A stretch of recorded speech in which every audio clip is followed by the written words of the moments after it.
Hello, everyone. Today we are talking all about this thing called a two-way frequency table. So the first question that we probably want to answer for ourselves is what actually is a two-way frequency table? Well, really, it's just one way to organize. Oops, sorry, guys. Organize and determine relationships IPS between information from two categories. So when we say two categories, if you look down kind of at the beginning of our next example, and this one it says students at a school were asked what their favorite elective was. So the two-way frequency table that we see here basically takes all of the information and the data that was gathered and it organizes it into this two-way frequency table. So the two categories that looks like we're comparing in this one are the type of elective that a student chose compared to the gender of the student. So when we look at our two-way frequency table, we can see a lot of different things from this. I can see that, first of all, it does tell me the totals for each of the categories.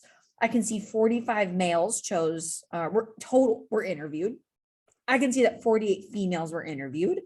13 total students chose tech courses. But also if I look at kind of the body of this, I can also see that more broken down.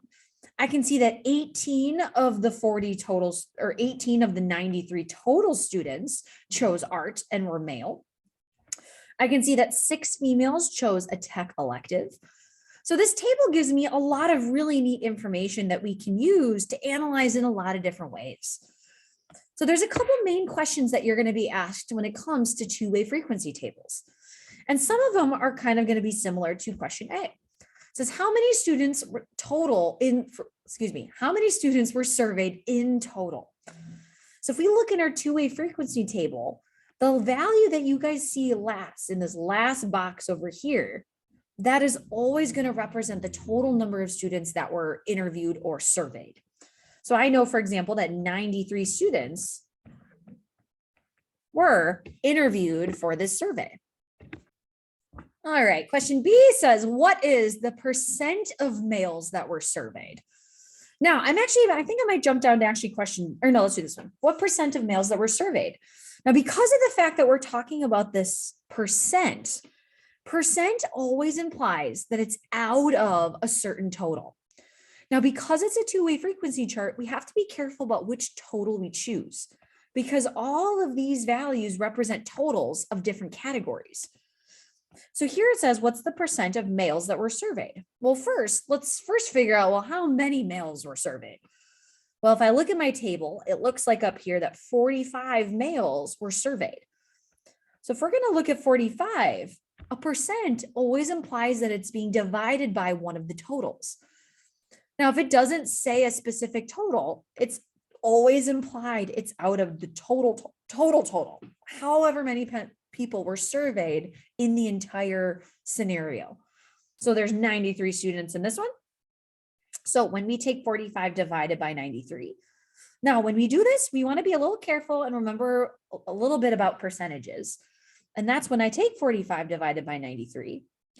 That right there is the decimal. So if we want to turn this into a percentage, all we have to do is multiply by 100.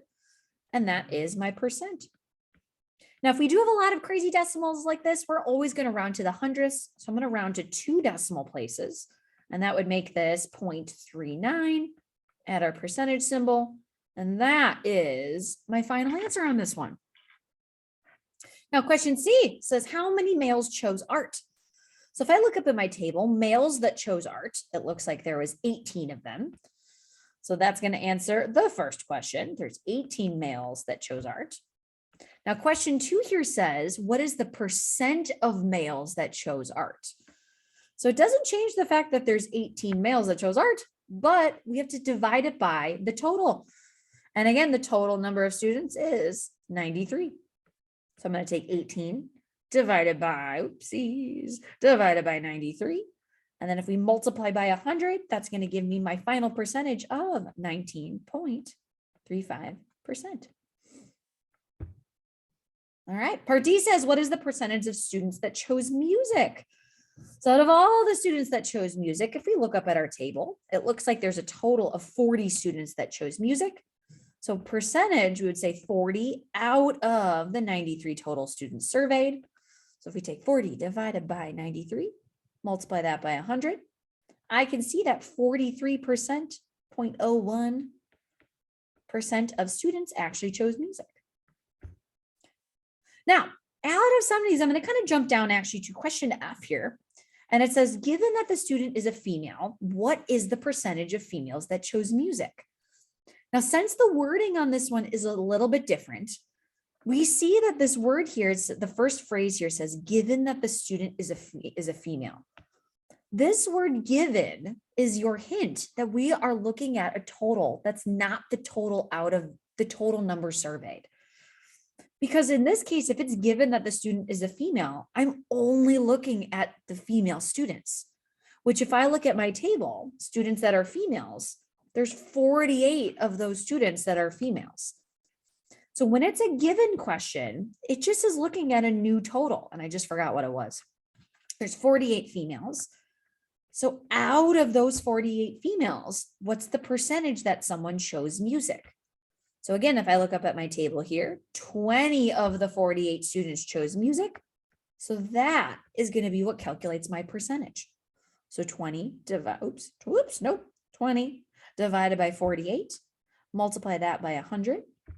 That's going to give me 41.67%.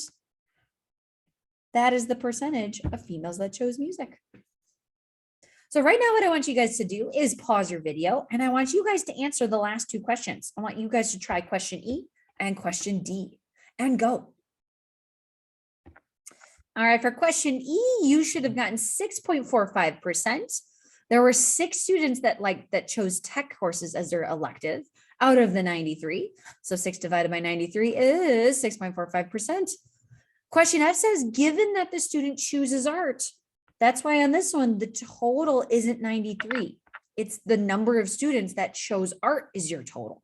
So 40 students chose art. 18 of those were male. So 18 divided by 40 gives me a 45% answer. All right. Now, on your next page of notes, guys, we are not going to do the next page. So if you guys could jump to the following page, at the top, it says you try nows. And this is actually, these are the 2 questions that I'm actually going to have you guys try right now. And we're only going to do actually the first one up here. So if you would like, pause your video and give this one a shot. All right, answer to this first you try now is up. Filling in the table, you should have got 120 sophomores that like video games, 35 sophomores that like board games, 55 freshmen that like board games, 30 freshmen that like table sports, which leaves us with 105 total freshmen. And then the last one over here, we have our 220 total students that chose table sports. So again, guys, please check with your teacher if you did not get any of the answers you see here. But I do want you guys to try this last one. Pause your video now. Try the second you try now. All right, guys, last you try now is up. Please check your answer. If you have any questions and got any of these incorrect, make sure you check with your teacher to see what happened. But you guys can now move on and start the video for the day.